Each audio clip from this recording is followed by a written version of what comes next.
lights shine them bright. Gonna have a brand new show tonight with glitz and glam on the marquee. Perhaps a Tony nominee. Stars beam brightly, see them glow. Sell out nightly, SRO. It's time to applaud the Broadway Beat. Stars beam brightly, see them glow in the sunlight of a show. Life is sweet on the world's most famous street.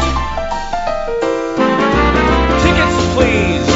Take a seat Cue the band. and have your feet to the rhythm of the Broadway Beat. The Broadway Beat. Broadway Beat. Hello, I'm Richard Ridge, and welcome to Broadway Beat, our weekly half-hour, in-depth, behind-the-scenes look at the very best of the New York theater on Broadway and beyond. This week we take you to the recent one-night-only concert presentation of the musical The Best Little Whorehouse in Texas, which was a benefit for the Actors Fund of America. A few weeks ago we took you to a behind-the-scenes rehearsal. This week we'll take you to the actual event. But let's start things off at the opening night celebration for the new production of Simon Gray's acclaimed play, Butley, which has just opened for a limited engagement, 14-week run at the Booth Theater, starring two-time Tony Award winner Nathan Lane in the title role.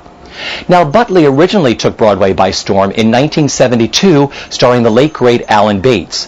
His Tony Award-winning performance remains a Broadway benchmark. We caught up with Nathan Lane, his co-stars, led by Dana Ivey, director Nicholas Martin, and the author himself, Simon Gray. This devastating and funny play follows Lane as Ben Butley, a college professor who faces losing his wife Anne, played by Pamela Gray, and his lover Joey, played by Julian Ovenden, both in one day. Armed with a cigarette in one hand, a bottle of scotch in the other, Butley puts his acid wit to work as he fights a last-ditch battle for their affection and for his own sanity. I'm sorry. I don't know what to say. You must both be desperately unhappy.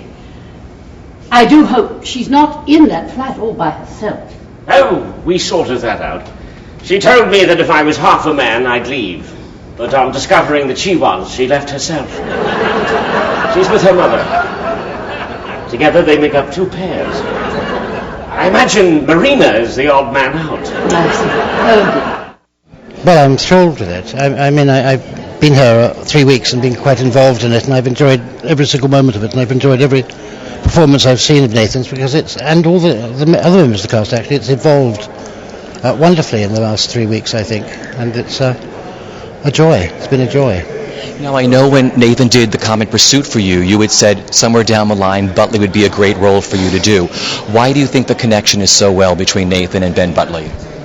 Well, we got to know each other very well when we were in Los Angeles doing The Common Pursuit, actually, and we became quite close because we were going through rather difficult times with the theatre and the company, and so we had to depend on each other a lot, and we used to talk about his doing Butley because I thought he was a man of, I thought he was an actor of infinite resource and richness, and whose company I enjoyed, which I think suggested to me that he might be somebody whose company Butley might enjoy, in a sense. Now, talk to me. This play was written 35 years ago, but it seems like you could have written it yesterday. Why do you think it stands up so well to a 2006 audience? I don't know. I'm just extremely grateful that it does. One is always worried, of course, but I think perhaps it's because actually the basic situation is quite it doesn't stop. People are always going to be jealous, anxious about their friends or their lovers departing them, and they're always going to destroy the relationships and bugger things up with their wife and that sort of thing. And so I don't think there's anything particularly contemporary in it, or I hope that it's, I would love to think it could be done in another 30 years. The words are so wonderful. He expresses such interesting ideas so wittily and sometimes so gravely. And his appreciation of that world is he's so knowledgeable about it because, of course, he taught in a situation like that. So there's such a real truth underneath the situation, the characters, everything that happens, and yet it floats along with great humor a lot of the time, and I just feel like, I hate to use the word slice of life because that makes you think of kitchen sink plays, and it's not that, but I think it's a wonderful observation of these people at that time, in that setting. And I think people are very hungry for a real play. These are real people, and talking about real things, relationships, and my character loves teaching, and how important that is to her. And you just don't find people with that kind of commitment to what they're doing anymore, with an overlay of humor. So it's a very rich kind of experience, I think. What I said to Simon was, I was like, this show was written over 35 years ago, but it could have been written yesterday. That's it. It's terribly relevant, and it just seems so fresh and new. Isn't that amazing? Yeah. Now, were there challenges for you with finding Edna? Was she an easy character to find? It was pretty easy for me at the beginning, and then as I tried to go on to differentiate each scene, I realized that, I've always got a pretty good straight out of the gate take, and then, you need to do a little adjusting here and there. So I had to find different ways to play some of the scenes than I originally thought I would, the way I thought I would originally play them. The more I knew, that's what rehearsal is about. You learn more, so things change. I'd better get along. Why? Because he's embarrassed. Are you? I've got a lecture. He has. On Blake. Ah, then you'd better go.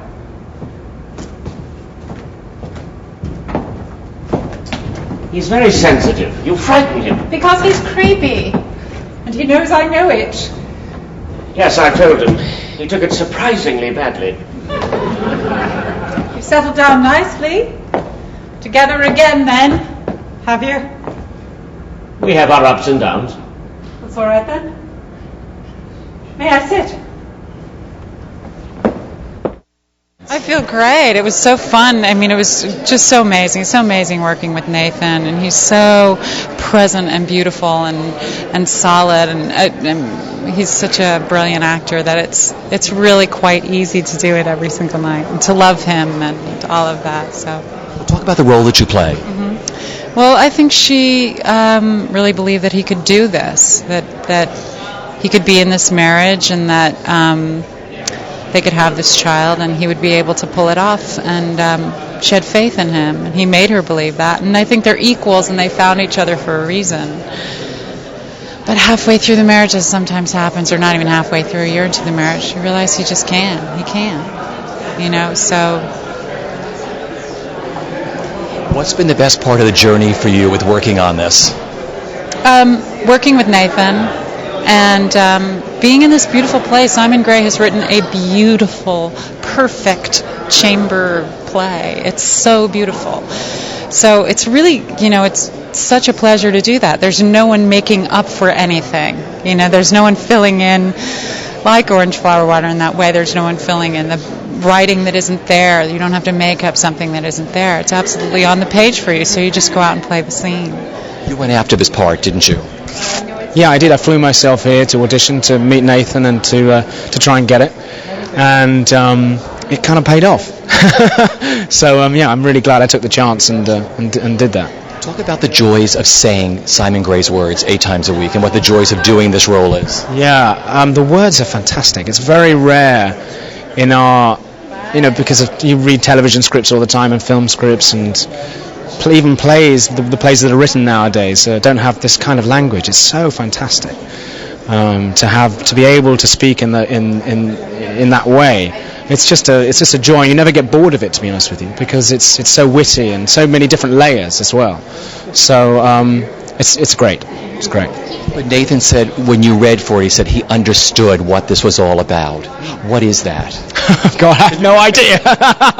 You'd have to ask him. I think I know what he means. I think it's a kind of English. The relationship these two guys have is a kind of English thing, and it's sort of it's weird. It's sort of partly sexual and partly platonic, partly a kind of pupil and teacher relationship. There's so many different layers to their relationship, and the world that he creates, and it's very typically English. And because I've been through that I haven't been through that kind of relationship, but I've been through school, and I went to university, so I kind of know the world. So I felt that I could give something to it, and it's been fantastic to work with him because he's a genius really, and very open to ideas and very imaginative and demanding in a great way. So I've loved working with him. I haven't put a title on, but I thought Hate and Redemption in a Winter's Tale. Needs work. That title. Don't you want to read it before the tutorial? No, you'll have to read it aloud to me unless... I tell you what, give it to me now and I'll do my damnedest to get it read before next week. No, I'll read it aloud. 2 o'clock then. Well, some of it is that, she comes and goes in little spurts. And, on the one hand, I wanted to try and represent the hustle and bustle of the university every time I came into the room and represent, the outer world that's encroaching upon Ben Butley. And then you realize I have 2 lines. I can't do all of that with 2 lines. Just say your lines and go. But you do. But, eventually it's like any part, you sort of do your work and figure out what it is that you need and want and then go for it. And then, of course, there's this lovely scene in the second act that I have with Nathan where, it's a complicated relationship the two of them have. You saw Alan Bates in the original back in 1972. My grandma took me. She was very progressive. I was 12 years old, and I'll never forget what that was like. I know you saw the original too. Yeah. Would you share some memories of Alan's performance in the show, what it meant to you then? I didn't understand it all, the play certainly, but I was mesmerized by him. He was just fabulous in it, and he was certainly at his most beautiful, and but he was also a tremendous actor, and I remember my brother saying. We saw a matinee as well, and my brother said, he'll have to do this again tonight, and I couldn't get that into my head that he was going to go through all that one more time that day. So how do you do it 8 times a week? I know how he feels. Yeah. Well, it's just thrilling material to work on. It's brilliantly written, and it's witty, and it's emotional, and very complex, and the language is so extraordinary, and it's a real gift to an actor. Because I know a lot of your audiences know you from films and comedies and musicals, and I was wondering, what's the most satisfying elements of doing a serious play? Well, it's just tapping into other parts of yourself that that people always like. They like to typecast you or pigeonhole you, and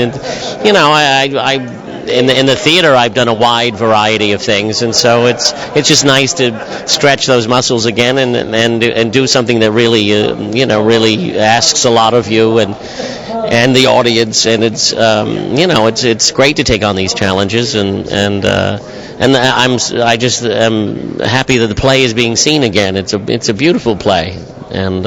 Because you worked with Simon Gray before, you did the Comic Pursuit with him. Yes. What was it like working with him then, and was he around during the rehearsal process at all for this? He came in actually while we were in tech rehearsal, and because he had been around for the Boston production and seen all the previews of that too until the opening, and so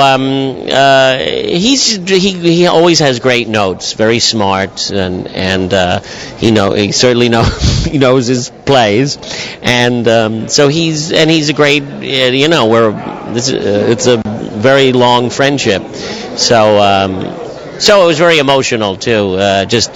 We talked about this so many years ago, and now that it's actually happened, it's extraordinary. Peace and redemption,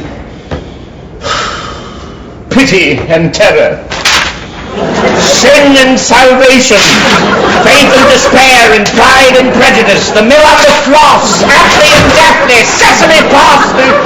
Why don't those cleaning women do their job properly? Standards are declining everywhere. Ruskin's cleaning woman threw Carlyle's History of the French Revolution out with the other rubbish. But then they took a pride in their work in those days. All shall know the wonder. I will sing the song of purple summer.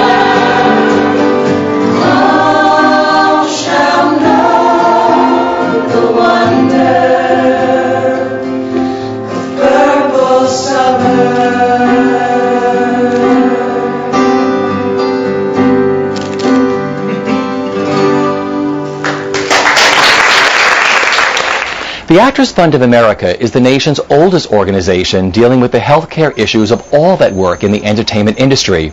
This year, their benefit concert was the musical The Best Little Whorehouse in Texas, which tells the story of the goings-on at the infamous Chicken Ranch. A few weeks ago, we gave you a behind-the-scenes look at the show and rehearsal. This week, we take you to the actual sold-out event, which featured Emily Skinner, Terrence Mann, and Andrea McArdle, to name a few. On hand for the night was Whorehouse composer-lyricist Carol Hall.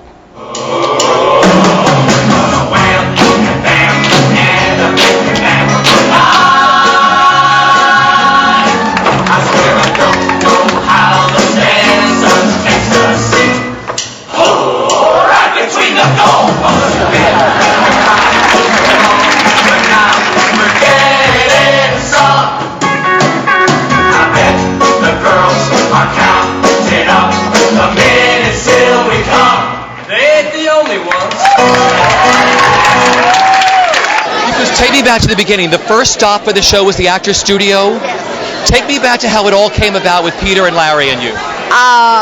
The way it all came about is that Larry and Pete Masterson and I are from Texas. And Pete and Carlin and I had been apprentices at the Alley Theater. So we'd known each other since we were 18 years old. And Larry was a friend of mine. And Pete had the idea that Larry's article, which was called The Best Little Whorehouse in Texas, would make a great musical. And he said, "You know Larry?" I said, "I know Larry." So I introduced him, and we just did it. It was ridiculous. Nobody asked us to. Nobody wanted us to. So Pete and Larry got together on the book, and I wrote the songs. And Pete and Carlin were both members of Actors Studio, so we took it over there. So from the original writing of the show, I know like you did the Actors Studio, then the Intermedia off-Broadway, and then of course you moved to Broadway. When did Tommy Tune enter the picture? Tommy Tune had gone to high school in Houston with Carlin. It's all the Texas Mafia. And he was a little further along than we were, so he wouldn't work for free. So we had to do it at Actors Studio for free, get his producer, and then she hired Tommy Tune. He wasn't there for the hard part. Did you ever think Whorehouse would have the kind of journey it did?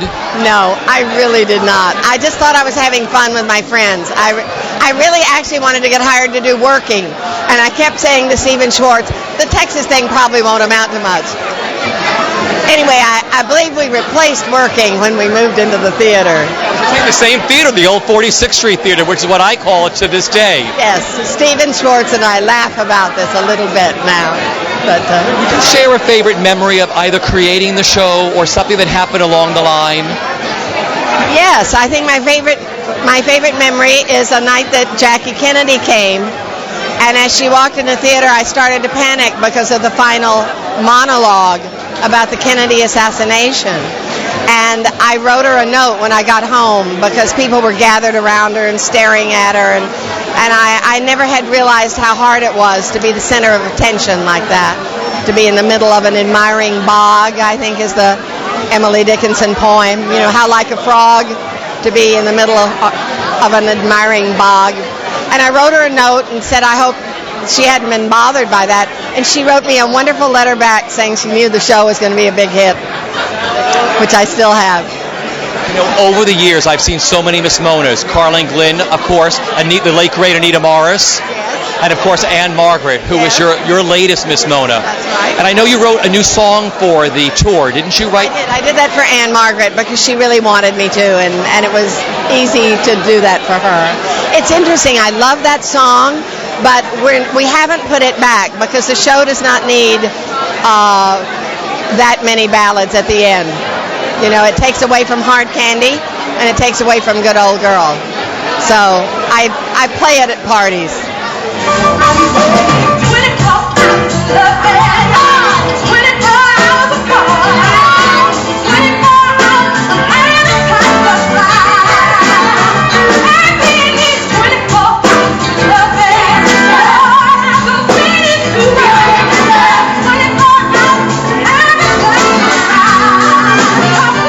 Oh my God, the reaction is what you live for. That's the moment, you know.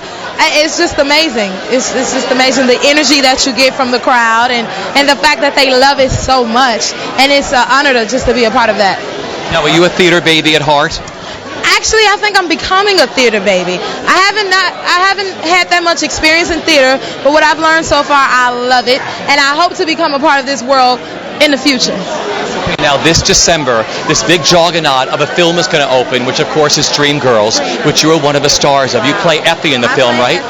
So talk about that experience of working on this film and what that has meant to you in this role. Wow, well, to get Dreamgirls, I have never wanted anything more than to be a part of Dreamgirls. I actually met Henry Krieger at the first benefit I did, which was the hair benefit, and I was like, just put me in the play, please, just let me, and I started singing And I'm Telling You to him, and then to turn around and be here this year and to be in the upcoming movie Dreamgirls is amazing, and then to work with the cast and Bill Condon as a director, and to get to work with Henry Krieger, it's just, I mean, amazing. Nothing. It's a blessing. I'm just grateful to play this role. Some girls have crazy secret thoughts that can really make them fly. Some girls can even do the things that maybe think they'd like to try. I wanted to, but I never could.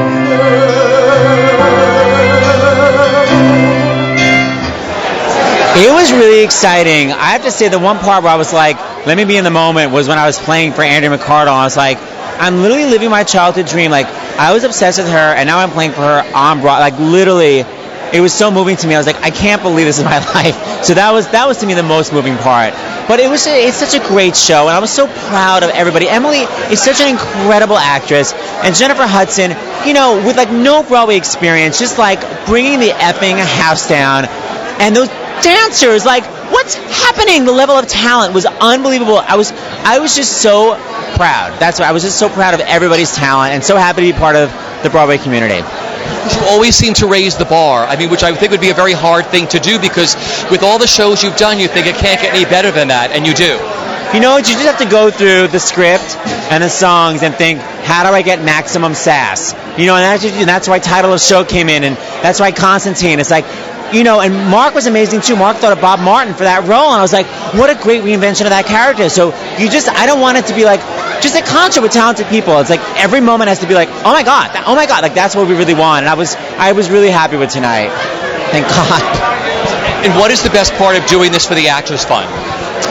Because the Actors Fund, you know where the money is going. It's like, I know so many people that have been helped by the Actors Fund. It's like the money that was raised goes directly. I mean, people that have been in the show have been helped by the Actors Fund. I mean, so that's what's so great. It's like we're helping our own. And that's what you really get on Broadway. You don't get that in the corporate world. You get that on Broadway. We totally help our own, and we all love and support. I mean, as bitchy as we are, we all love and support each other. When someone else is fierce, we're like, brava! And that's what you really get from these kind of concerts, I think.